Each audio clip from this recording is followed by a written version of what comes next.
Nagtapat ang magkapatid na koponan sa quarterfinals at sila ay hindi nagbigayan, ibinuhos nila ang lahat upang makauna sa serye, na napagtagumpayan ng Meralco mula sa isang dikita na laban. Pinatunayan ng Bolts na ang total team effort ay mas mainam kaysa sa one-man show ng NLEX. 6 na player ng Meralco ang nakapagtala ng mahigit 10, sa pangunguna ng best player of the game na si Alain Maliksi. 22 points ang ginawa ni Maliksi kasama ang mga crucial points sa fourth quarter, kahit hindi naging maganda ang kanyang field goal shooting ay bumawi naman siya sa foul line na hindi man lang nagmintis doon. Ginawa ni Robert Bullock ang kanyang bagong career high na 48 points, ngunit yon ay baliwala sapagkat ang panalo ay hindi naman nila nakuha, bukod sa kanya ay si Miranda lang ang naka-double figures na may 14.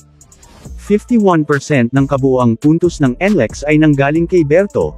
Halos maubos ang kanyang lakas kaya hindi na rin niya nagawang buhatin pa ang koponan sa dulo ng laban na halos abot kamay na ang panalo. 3 magkasunod na 3 ang pinakawalan ni Bullock sa kalagitnaan ng opening quarter upang makuha nila ang 7 abante, at nasundan pa yun ng 2 points ni Marcelo para tuldukan ang kanilang 11-0 run. At sa ikatlong minuto ay muling binitawan ni Berto ang kanyang ika-4 na 3-pointer sa laro para maging siyampa ang kanilang kalamangan, pagkatapos ng period ay nakapagtala na siya ng 20 points.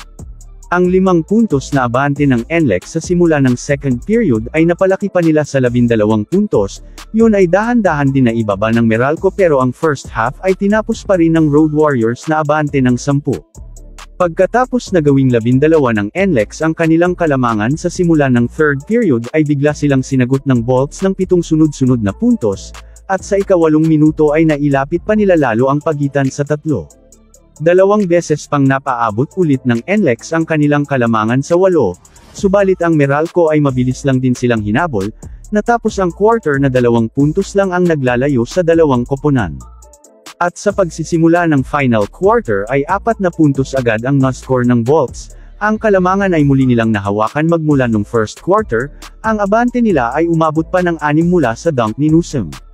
Matapos na hindi makapuntos sa loob ng 4 na minuto ay 7-3 run ang ginawa ng Warriors upang mailapit nila ang pagitan sa dalawa, nanatili ang abante na yun ng Meralco hanggang sa ika-1 minuto ng laro. Pero ang kalamangan ay ibinalik ni Berto sa kanila, yun ay hindi rin nagtagal dahil sa kabilang panig ay nagkonekta naman si Maliksi ng 2 free throw upang muling bawiin yun. At napigilan nila ang NLEX na makascore sa kanilang possession, ang kanilang abante ay dinagdagan pa ni Newsom ng 1 puntos, at sa sumunod na eksena ay napuwersa nilang magkamali si Bullock. Dahilan upang makapagpasok muli ng 2 free throw si Maliksi para gawing 4 ang kanilang kalamangan, ang NLEX ay hindi na rin nakasagot sa kanilang huling possession, ang oras ay hindi na nila kakampi.